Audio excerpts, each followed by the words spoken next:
Welcome. This is Joseph Horn doing a presentation for Global Entrepreneurship Week, Fort Worth 2021. We have with us today a wonderful speaker, Sydney Phillips, who won the competition for Global Entrepreneurship Week, Fort Worth 2020.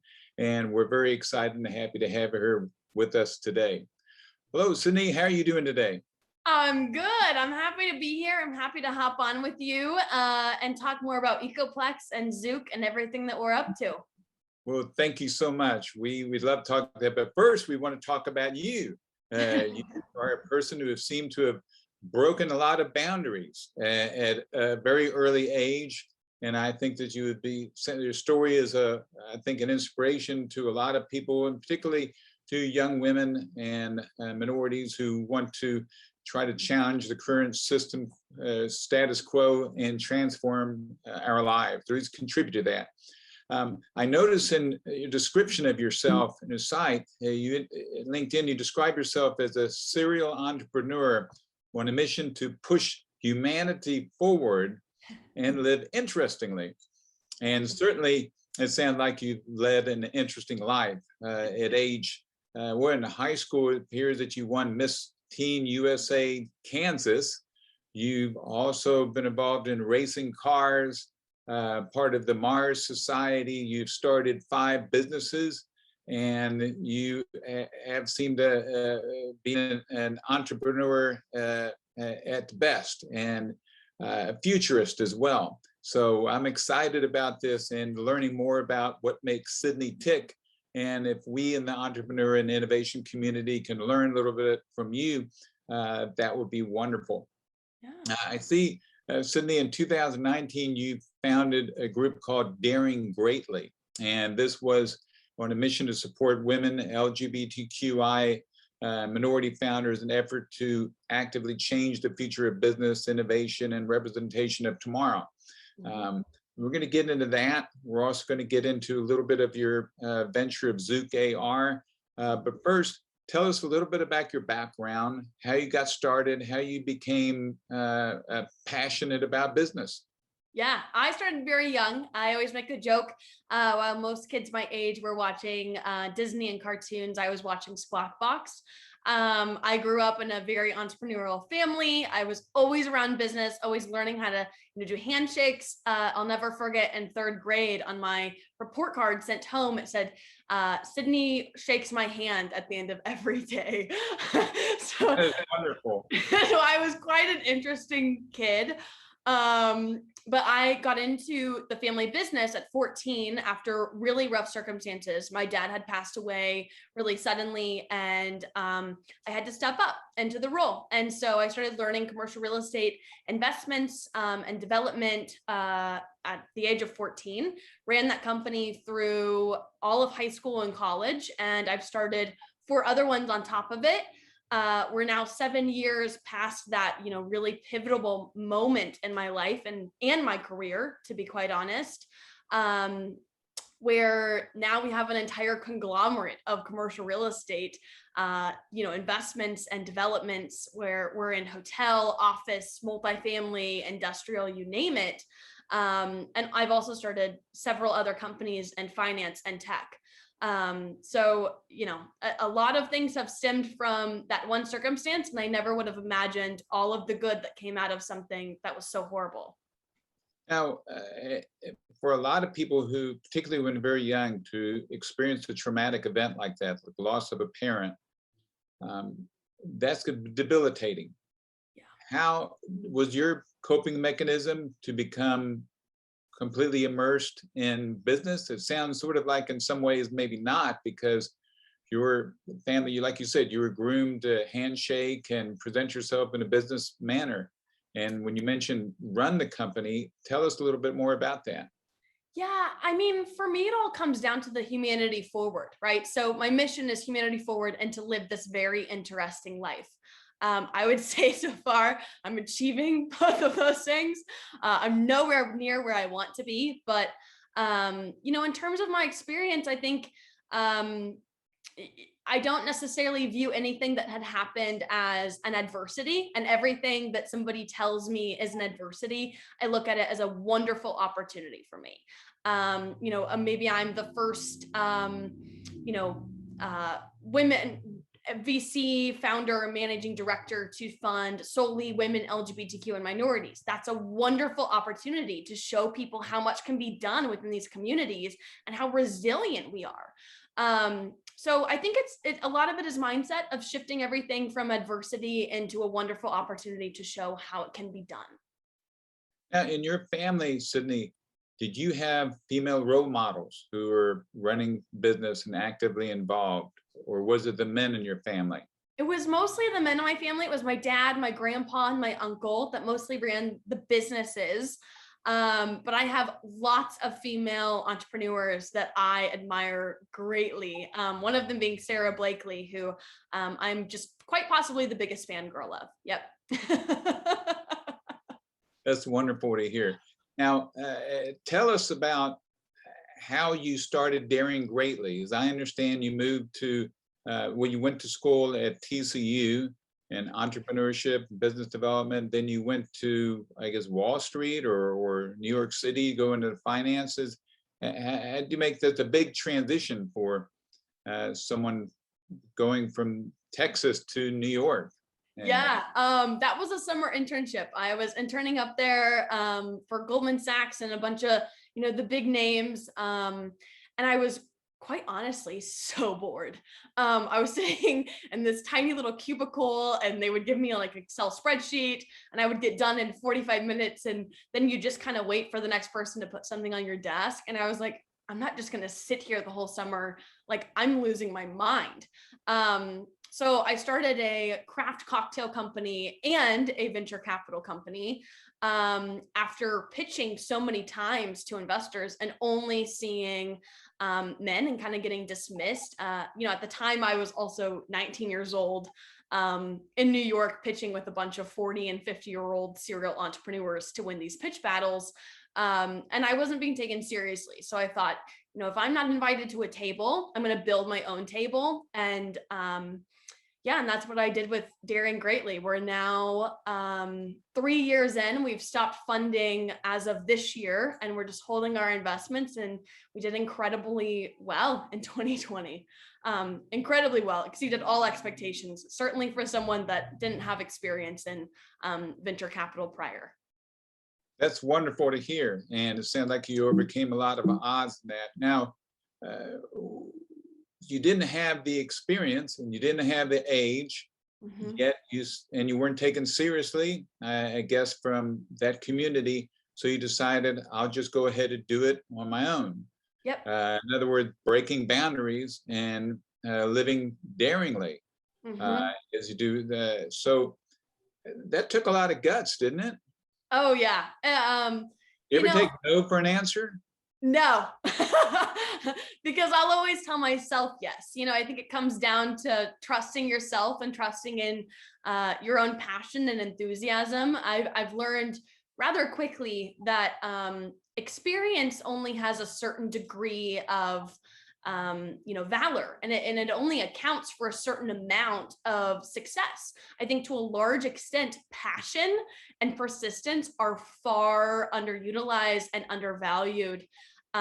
Even when I, value founders now, and I decide who to invest in, a huge part of my investing criteria is the founder's persistence. I like to see that they've been through some kind of struggle, or maybe their company struggled and they were able to get through it, because the truth is every company will have its dark days, right? You're 14 days away from going under, and I need to know that you know how to handle that kind of stress.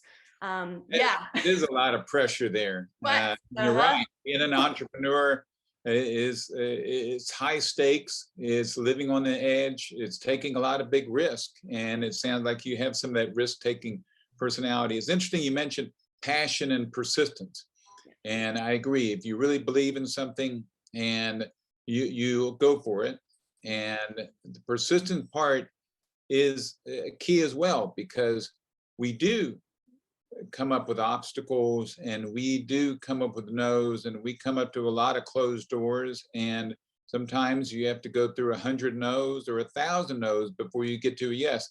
Thomas Edison, I think, tried, it was like almost 800 times to get the light bulb to work before it finally did. And Yes. that's an incredible amount of passion and persistence and faith in oneself. Yes. So how are you a spiritual person? How do you, is there faith that you drive within yourself that helps you find sort of meaning in everything that's happening around you? Yeah, I'm very spiritual. I'm very instinctual. I listen to myself very strongly. I've learned to silence some of the things that are external as well. Whenever you're running your company, there are lots of people that would love to tell you how it should be done. There's also a lot of founders with great intentions to tell you, hey, avoid this trap. I experienced this, which is great, but it's also someone else's journey. And it's not necessarily your own. So I think in starting, as many companies as I have, I've really learned to value my own instincts. And a big part of that is positive self-talk, right? I do all of the manifestations, affirmations. I have an executive coach that I work with to really work on mindset, because when you are pitching to people, or you're talking and maybe you have a rough point in the company, like everyone does whenever you're starting something brand new, especially something revolutionary, you're going to have dark days. And I think figuring out how to have the right mindset whenever you're there and go, no, I still believe in this. My mission is what's driving this. And the company may not be well right now, but the mission is valuable. And that's what keeps it going. You hit on, thank you. You hit on something I want to drill in a little bit more. You talked about when other people say it's not going to work, or it can't happen, or this is what you should be doing. A lot of the greatest companies today, the ones that the eBays, the Elon Musk, the founder of Uber, so many others, did what the conventional wisdom said would never happen, would not work. Mm-hmm. And including cryptocurrency. Not a month goes by, I hear a noted authority who says cryptocurrency, it'll never catch on. It's just going to go away. And it keeps growing and growing. And now we have Wall Street selling ETFs in them. They've been packaged. They're becoming part of the system. And so there's one part of, and I think reflects the whole world and society we're in, there's one part that wants to stay comfortable where we are, that's complacent. And then you have another group that's looking forward to the future, that's embracing change, and embracing in fact, the disruption that's coming with transportation as a service, with the Internet of Things. We have an incredible amount of transformation that's coming at our forefront. And yet those that continue, as we all walk forward, look back, they're going to fall into a hole while people like you keep moving forward. So my hat's off to you, because that takes the faith in you. At the same time, you don't come across as someone who ignores advice and feedback, and that's proven by the fact that you have a coach. Yes.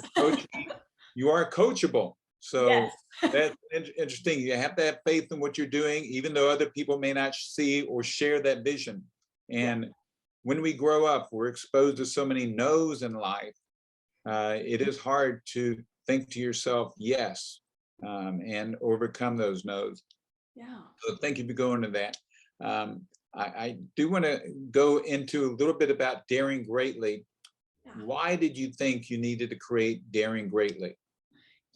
I think that a lot of times entrepreneurs that are going through similar struggles, albeit, just the natural struggle of starting a company, but also, other factors on top of that, like being a woman founder, being LGBTQ, being a minority.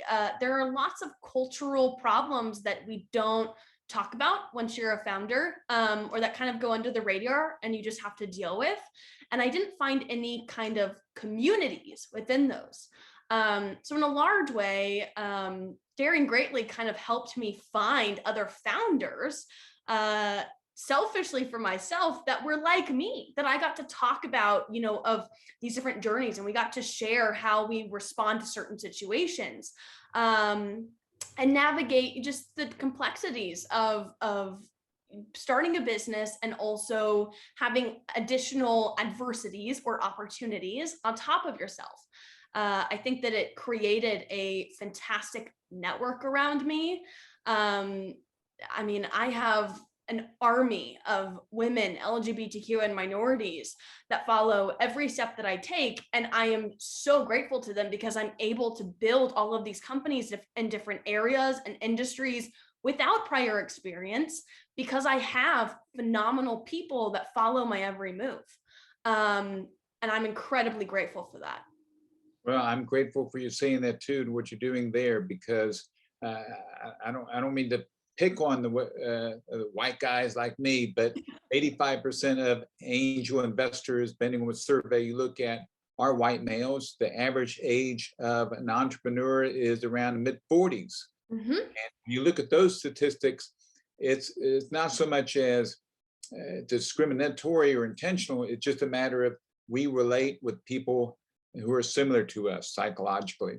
Yeah. And when you're an entrepreneur and innovator, you're trying to get someone to buy into your vision. If you have age differences, gender differences, race, national origin differences, all those sorts of things come up as implicit barriers sometimes. Mm-hmm. One of the things that with the EcoPlex we want to do, of course, is promote innovation. And so one of the pillars is the Center for Innovation and Applied Solutions. And the idea there is to allow an objective way to evaluate innovations, the people who come forward, and it's not going to be based on who they know. It's not going to be based on contacts. It's going to be based on whether the product has commercial utility and whether it's sustainable. And if it meets those criteria, then the center can invest in it, bring other people to invest in it, and hopefully generate an ROI for even the center as well. And then once that innovation is created, then take it over to the museum, which is the National Environmental Museum. And that way we can showcase that innovation, because even if you have a great product, even if you have the backing on it, getting it to market is a huge hurdle. If you don't have the distribution system set up, if you don't have a big company behind you. So trying to get that showcase, trying to get it out there, that showroom, which so many companies lack, is important. And we hope that this will address some of the inefficiencies of the angel investor market, matching the right investor with the right product. How do you feel about it? Does that look like the right way to go? I love it. It's part of the reason why I hopped on the call with you today, is because I'm so excited about what's being built at EcoPlex, and especially the type of communities that you're building. I mean, think about all of these founders that are building sustainable solutions right across the hall from each other, and being able to swap ideas and say, hey, I know that you're also reducing carbon footprint, but what about frozen food? Like, why don't we do that? So I think the collaboration and the amount of ideas that are going to stem from just the accelerator and having people there networking and working together from the founder perspective is phenomenal. When you combine that with being supported for commercial utility, that's really the putting into action, right? I mean, I think that there's so many ideas about how to change the world, but a big part of that is, who is able to execute this? And sometimes it's not just one person. It takes an army to change the world. And it takes one person's idea, but you need a lot of people to execute. And you also need a very brave and persistent soul behind that as well. I'm speaking from experience. I know there's a lot of hurdles to going to market, specifically in the sustainability field. And there's a lot of greenwashing as well, right? So how do we pick what is going to have the greatest impact on humanity and on this world? and connect people to the right people and the right money, and the right resources to actually bring this to action. I'm incredibly excited about this. And I, of course, will be following EcoPlex's journey and following along with you. But it's one of the reasons why I joined this call today. Well, thank you very much. We're excited to have you on the board as well. And you touched on a couple of things, and I want to build on that a little bit. You talked about the collaboration arm. In the EcoPlex we have what's called the Earth Epicenter. And the purpose of that is to bring people to collaborate. What I love about WeWork or other workspaces that you have different companies and individuals that come together and they share ideas over coffee and so forth. And now in our community it's so disjointed. There are over 600 national and international environmental organizations in the United States, not including the state and local ones. And they're almost all on the East and West Coast. And yet you ask someone off the street, name an environmental organization, and they have trouble naming one. And wouldn't it be nice if we could get them all to truly collaborate, to come in one place? And the EcoPlex is not looking to put any environmental organization out of business or put any corporate sustainability organization to shame. We want to bring all those players together. So imagine what magic could occur if the World Wildlife Fund had an office right across the hall from Shell Oil, and next door was the Environmental Defense Fund, and then further down was Dow Chemical Waste Management. These are things where people that may see each other once or twice a year at a conference, or maybe LinkedIn, they're connected, but this creates a real opportunity for that interaction. And because with interaction, as you mentioned, when persistence, if they're there together, they have the opportunity of opportunities to arise. They may not agree on everything, but they can agree on some things perhaps. Yes. Yeah, and I think a lot more gets done. Right, when you have powerful conglomerates working with startups, one of the main disadvantages of having a large corporate company is that you don't have as much innovation. You can't innovate as fast because you've turned into a machine and you often work very slow. So I think even combining some of these larger corporations with smaller startups that move incredibly fast, build incredibly disruptive technology, and have very knowledgeable, skillful, and persistent founders behind them, in a way kind of saves the large organizations and the large companies, because they aren't able to adapt. And in 5 years, by 2025, most of that Fortune 500 won't be a Fortune 500 company anymore, if they can't adapt and change. You're absolutely right. If you look at the S&P 500, there are most of the companies there weren't there 50 years ago. Yeah, we certainly didn't know what Zoom was before this COVID pandemic. Yep. Right. And you mentioned the word exponential, and that is the speed at which a society is changing. And I've read some experts say that transportation as a service may, in 3 to 5 years, transform completely how we drive, and may not even own a car anymore. We just pull up a phone, hit an app, call a car up, and one comes up. Electric car, driverless, fully automated. What do we have garages for? No need for parking lots. Right. Real estate was coming up to real estate. You started a company called Zook AR, yes, which I love the name, which is interesting about the name, because when I Googled the name, nothing came up except that name, which was good. I think I heard a siren go by. But anyway, so Zook AR, and that's a very important for an entrepreneur, because as an attorney, I see again and again people who create companies, use names that are common and trite, and they don't get it. And I talk to them and they don't get it. But you got it. Thank you. Thank you. Yeah, Zook is my pride and joy. It is by far my favorite company that I've started thus far. We're solely women, LGBTQ, and minorities within the company, which is incredibly powerful, especially being in extended reality and augmented and virtual reality. that field is very niche and very small from the get-go. So doing that was a very intentional play on our part. In terms of our technology, we're a augmented reality software for real estate developers, architects, funds, you name it. REITs have seemed to love us as well. That was an unsuspected customer, but yeah, they've seemed to love us.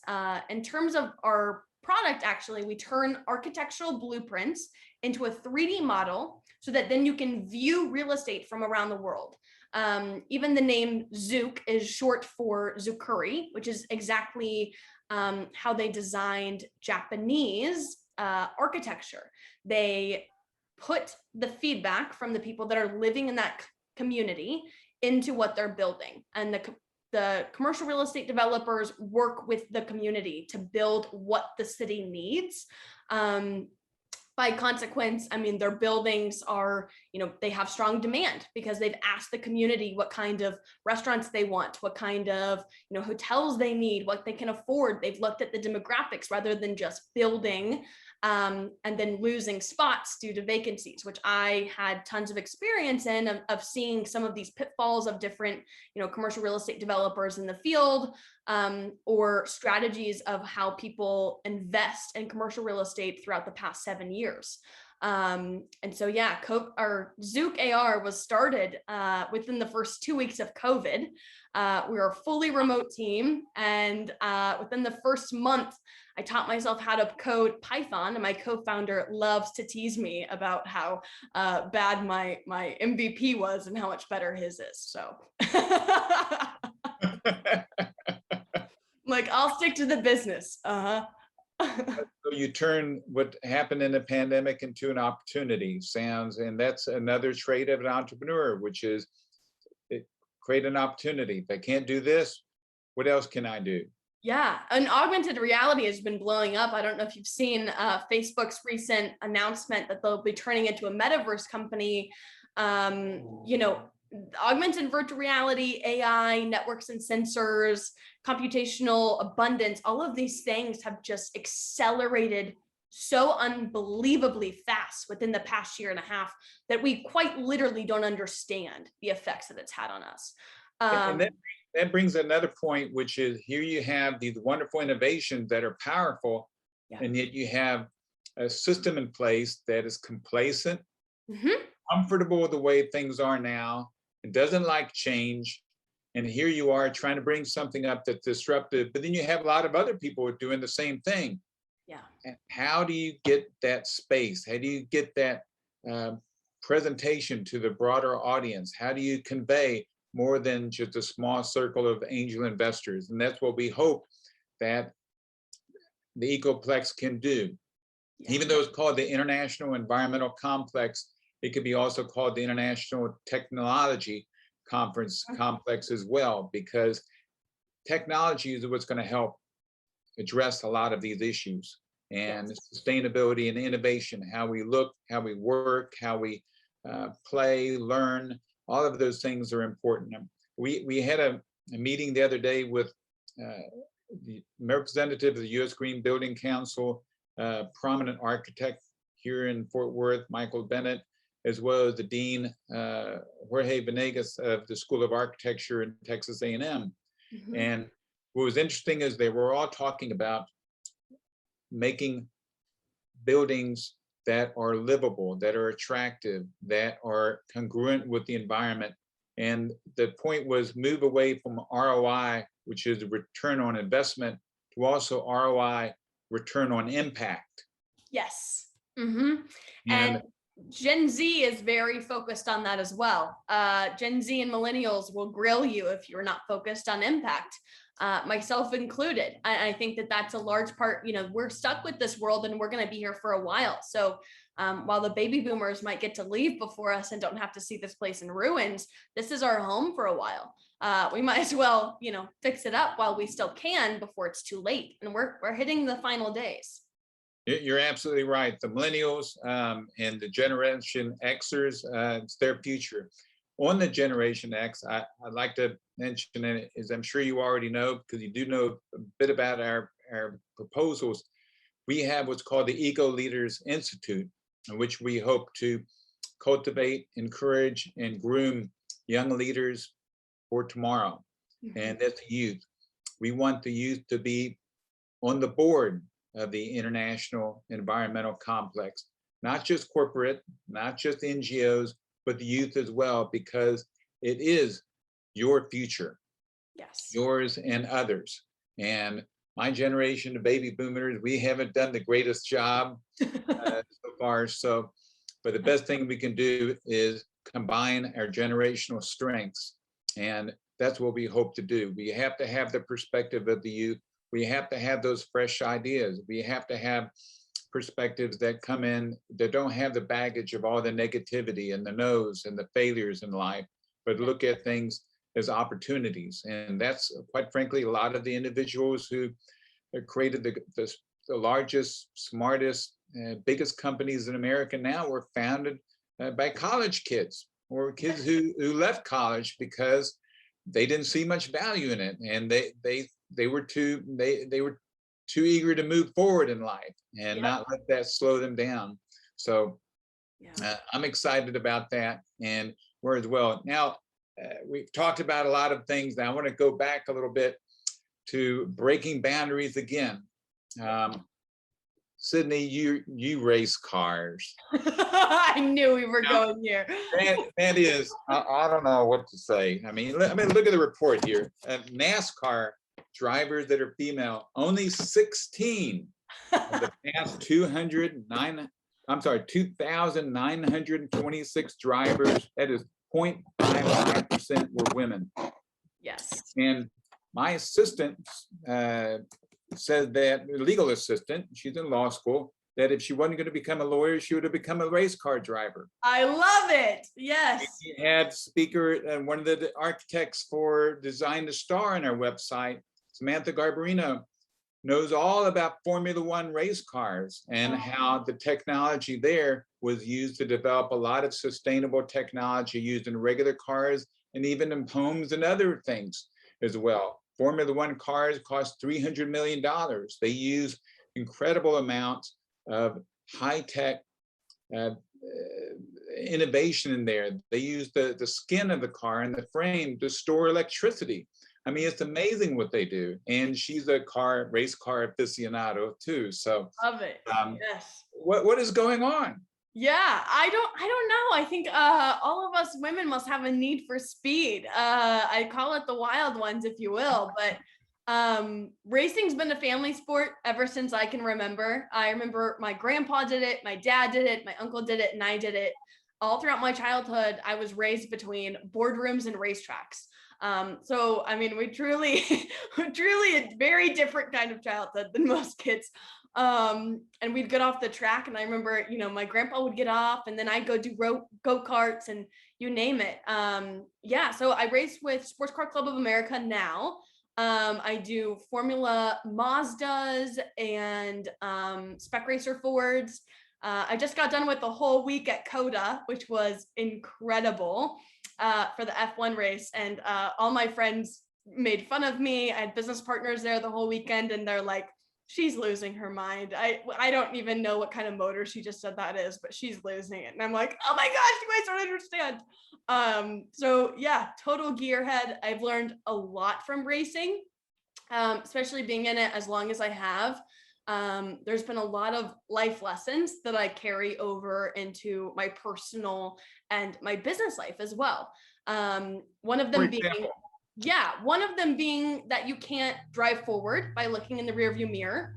I'm very, very future focused. I also, I think sometimes it's easy to, focus on your past mistakes and be like, oh, I screwed up, that thing, or I wish I would have done that better. And I've kind of taken the racing philosophy of only focusing on the road ahead of you. And that's been very pivotal to my career in Zook AR and all of the other companies. The second being, you can control yourself and your car. You cannot control how other people drive theirs. I think having this massive mission of pushing humanity forward some days feels like it'll never get done because it's so big. And it can be incredibly daunting to feel like you have to move humanity forward and impact 1 billion people. But at the same time, it's a privilege to have that purpose and that mission. And it's such a screaming inside of me, right? Some people have jobs, some people have careers, some people have callings. I have a screaming that I have to do this. And yeah, I've carried that over into every part of my life. And I've learned a lot from racing over the years. And it's definitely a phenomenal outlook and a phenomenal outlet as well. Yeah.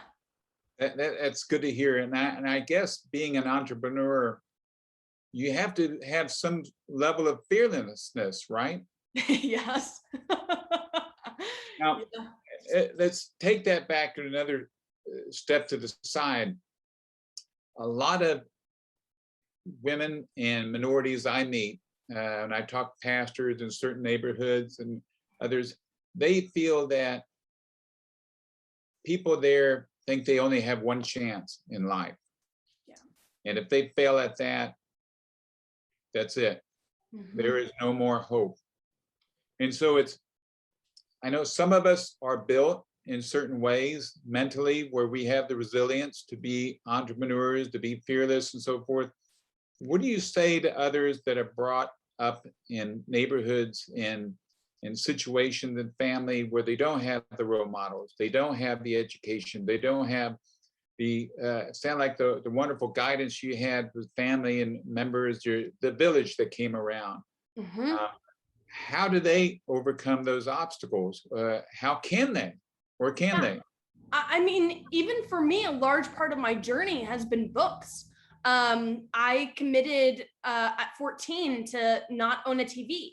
I don't have a TV. I don't watch any TV programs. It makes some, dinner conversations very awkward because everyone wants to talk about whatever show they're watching. And I'm like, I have no idea what you're talking about. But I think books are a phenomenal way to get access to people that have made it in whatever field you want. In the past 3 months, I've been learning about astrophysics and quantum mechanics. And, I mean, that would have taken me 2 years to fulfill a degree in physics to be able to learn those things. And I've been able to finish that in 3 months by reading a book every week by some of my favorite physicists. I think books are a phenomenal way where you get access to other people's brains that have different insights and perspectives and worldviews, and you get to look at theirs and take whatever you like that they said and then disregard the rest. Not everybody is right? I always say, I mentor women in STEM as well, and I always say, take whatever fits your life and throw out everything that doesn't. I'm going to give you the advice that worked for me, and take whatever you like and leave whatever insults your soul. That's fine. Yeah. That's interesting you said that. I think your statement about TV, and I will probably offend some viewers here. I stopped watching TV a long time ago, and I don't have one that works in this house too, where I am, because a long time ago, I would watch some shows and I said to myself, is this adding value to my life? Yep. And I found it was not. Yep. I feel the same. Interestingly, they show that you burn more calories sleeping than you do watching TV.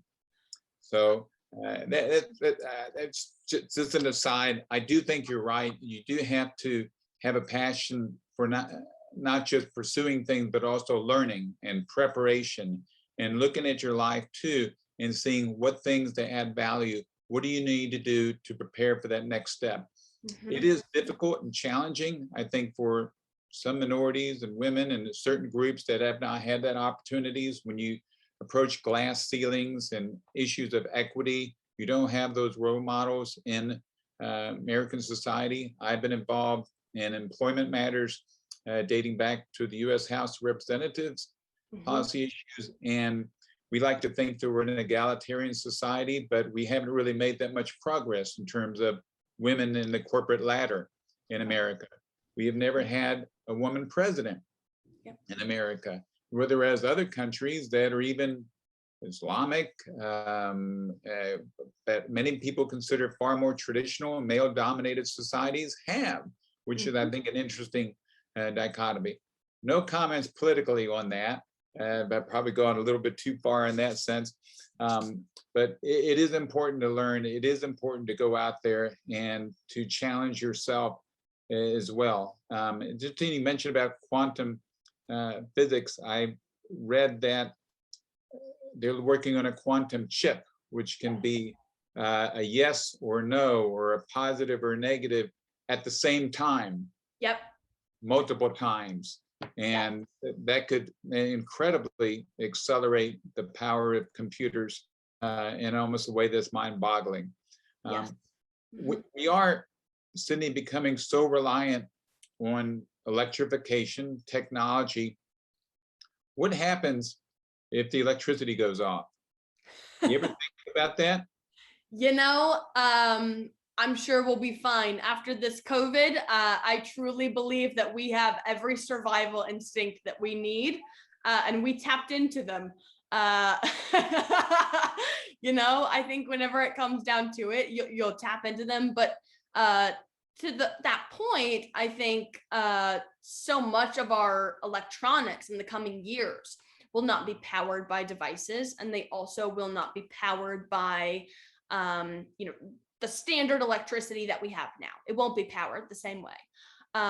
So much is going to change on the front ground of how we interact with technology and how it assists in our daily lives, on top of so much changing in the background. I mean, even Facebook's announcement of changing into Meta, right? And now their metaverse, you're going to be inside of the environment that is the internet, right? It's the internet in 3D.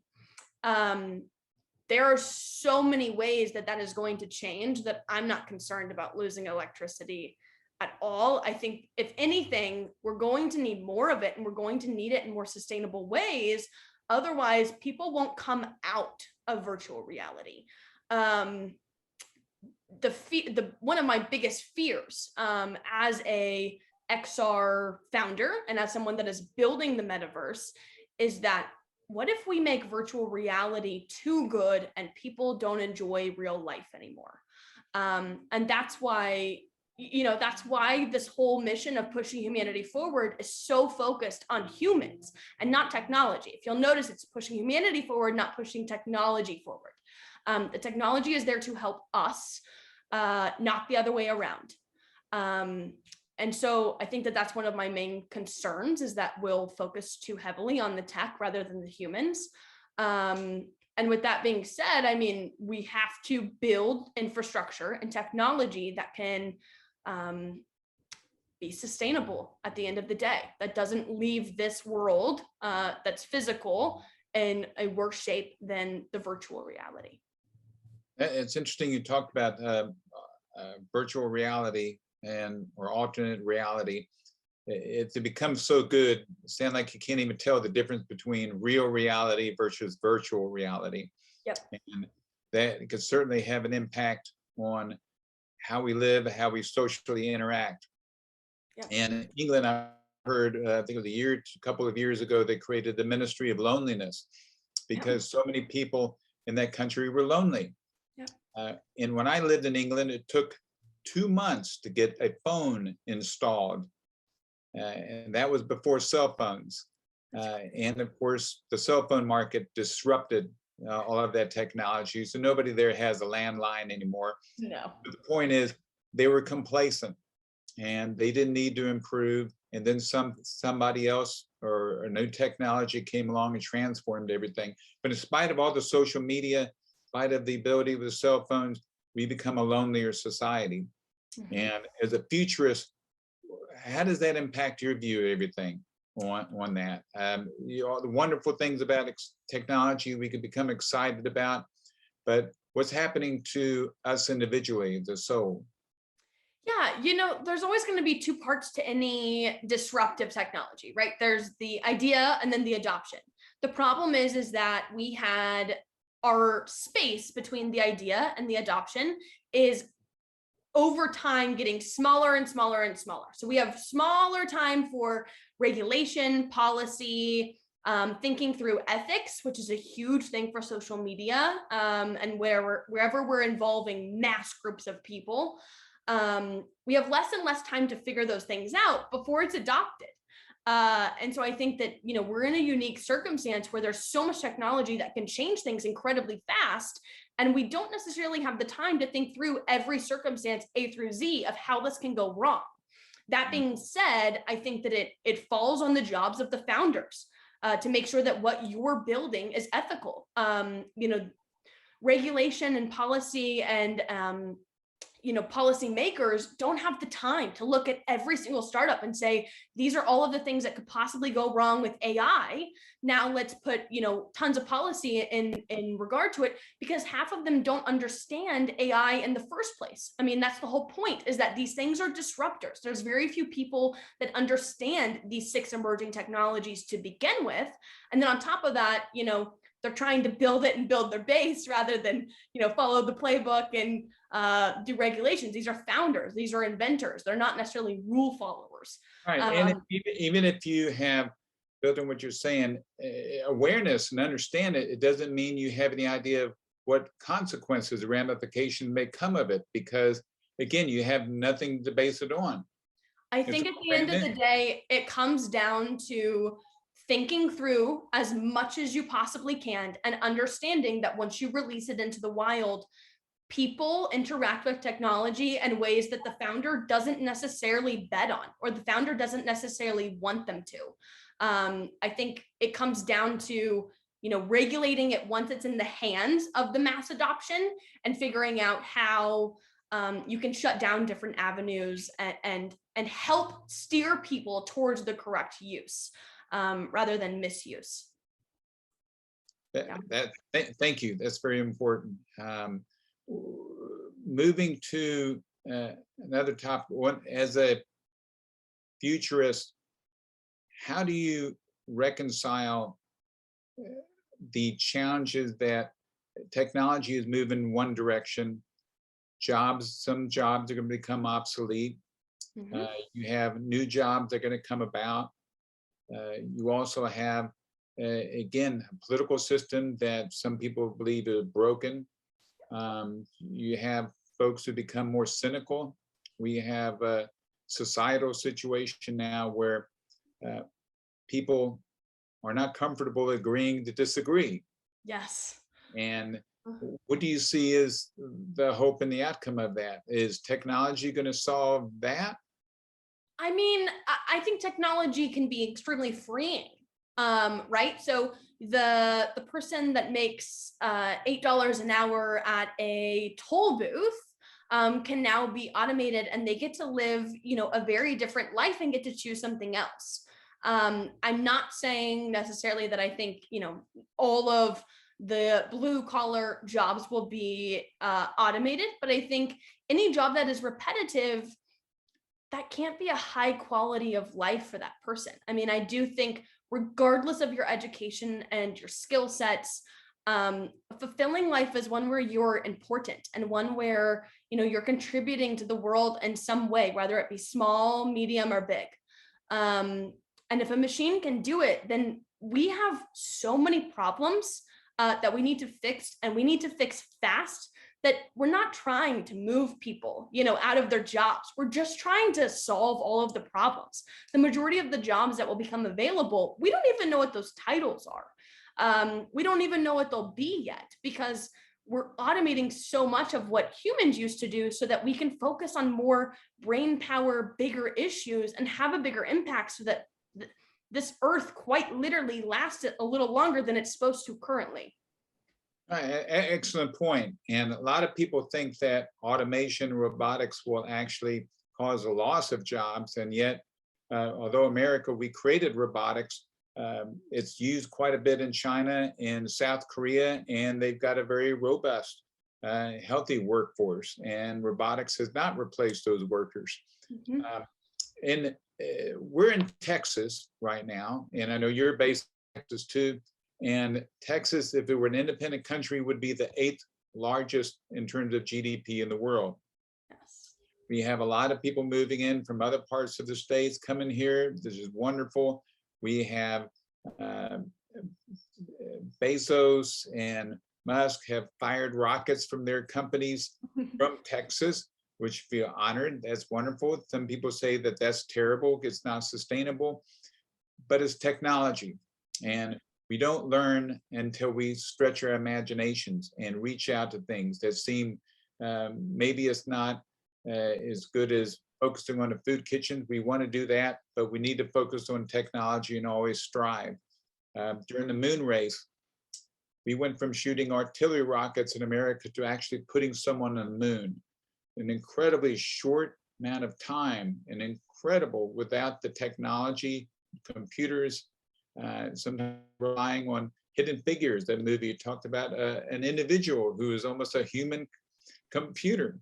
Yep. And with the EcoPlex, then what we want to do is create a complex that generates all of its power on site, not with 100 square miles of windmills and solar panels in West Texas. We want to process all of the waste on site. We want to help make our cities more resilient in the face of a solar magnetic storm or a Carrington event or an EMP, God forbid.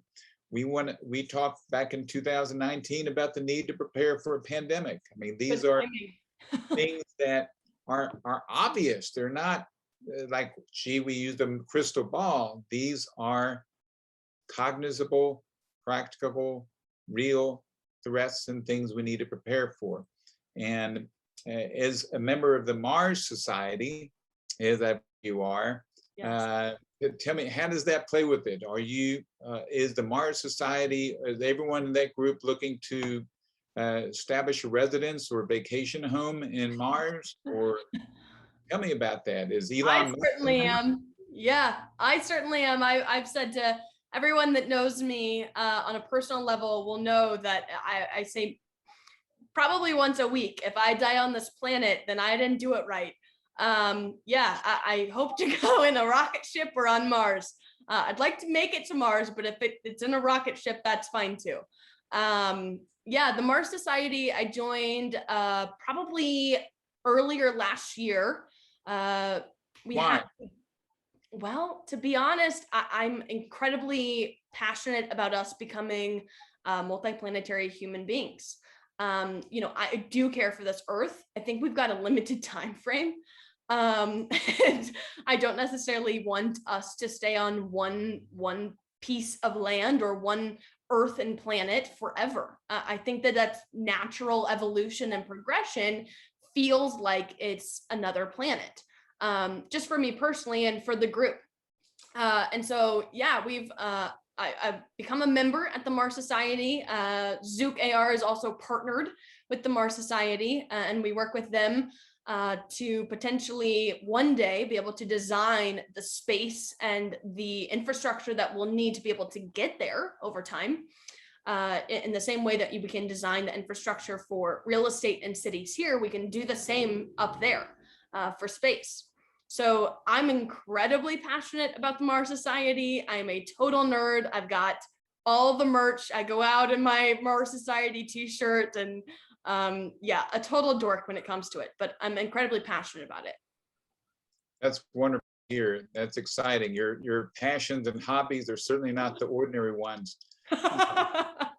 This is a program of Global Entrepreneurship Week Fort Worth, and a lot of folks who are going to be watching these videos are entrepreneurs or aspiring to be. And what do you see as the next intervention that's could be coming up that they should be looking at, or what things and areas that they should be investing in? I understand, I read one report said that solar panel installation will be the #1 or the largest job, and #1 job growth of the next 10 years. And with, of course, the passage of, if President Biden's bill passes, you can see another shot in the arm for the solar panel industry as well in terms of tax credits.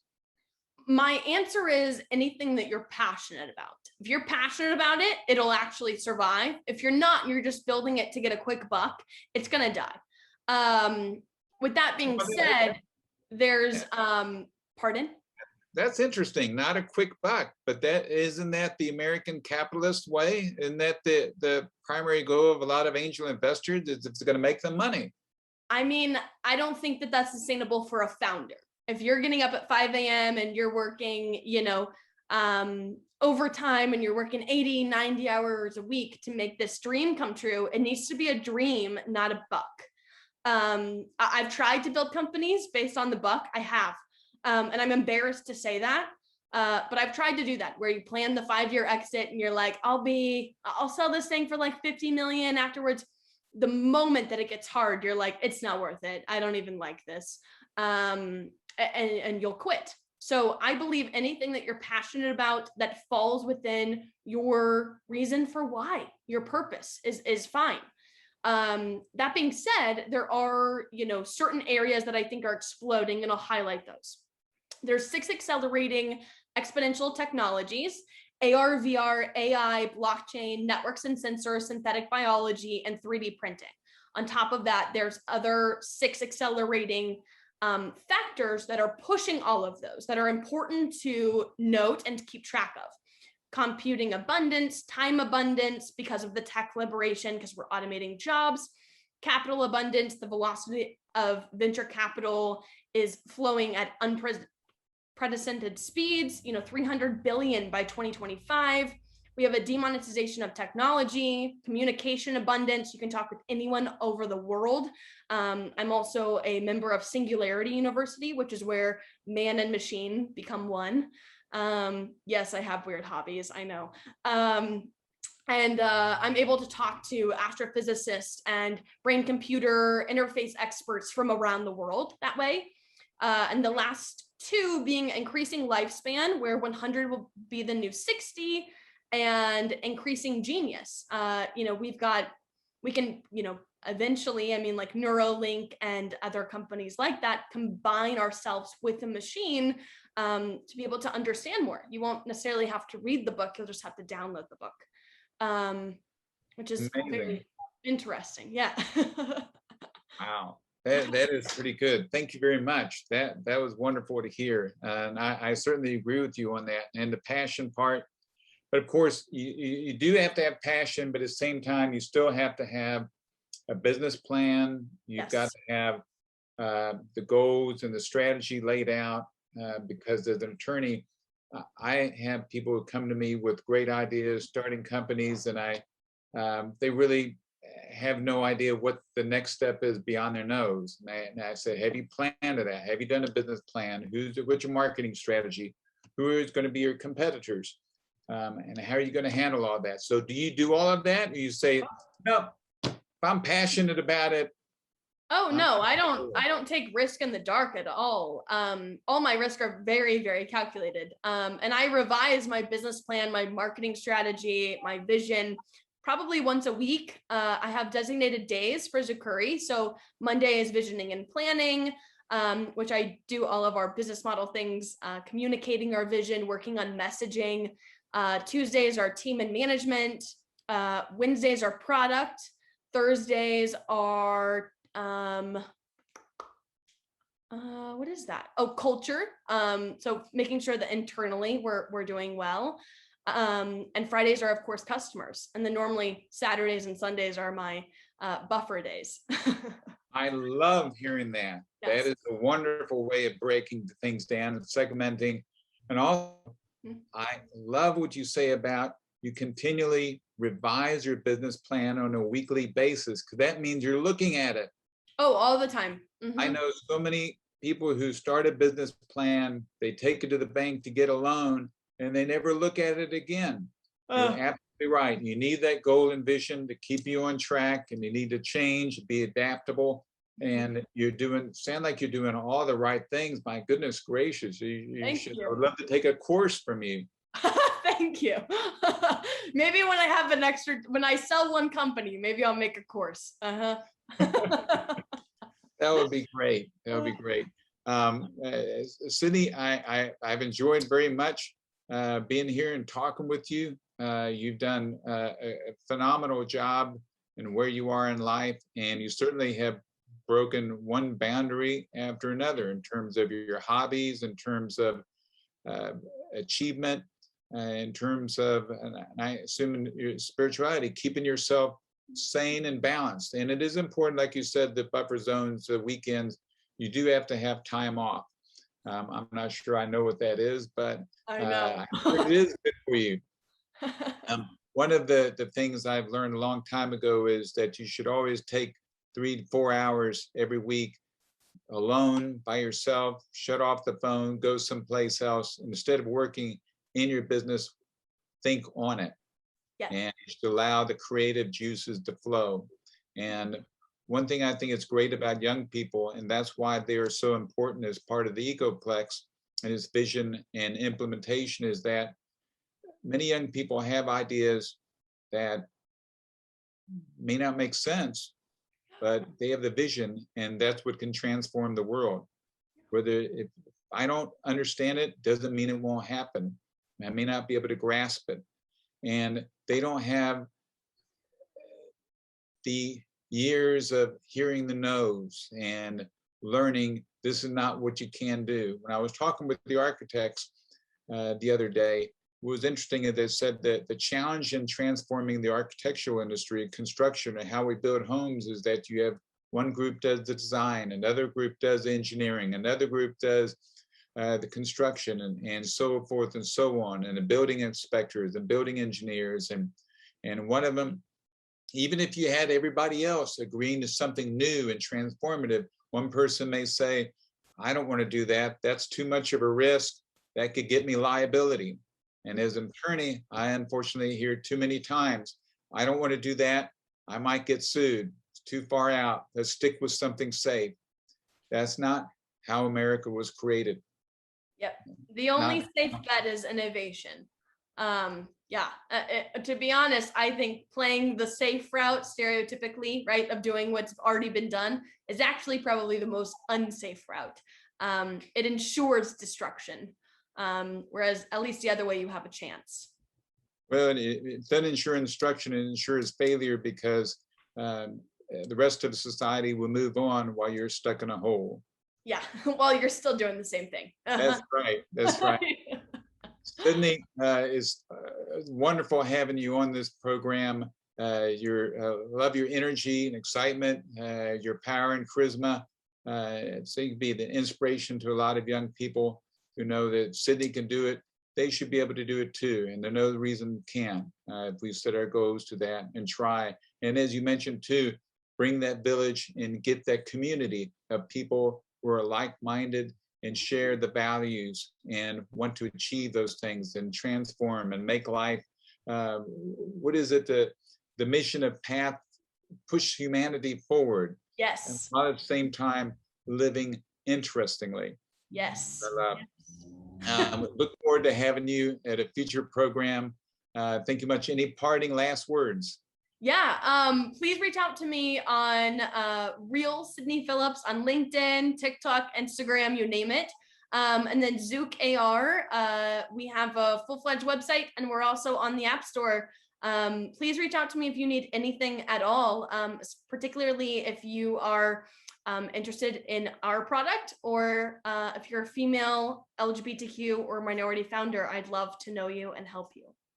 And thank you. And thank you for helping them. And of course, this is Joseph Horn of the EcoPlex International Environmental Complex at ecoplex.us.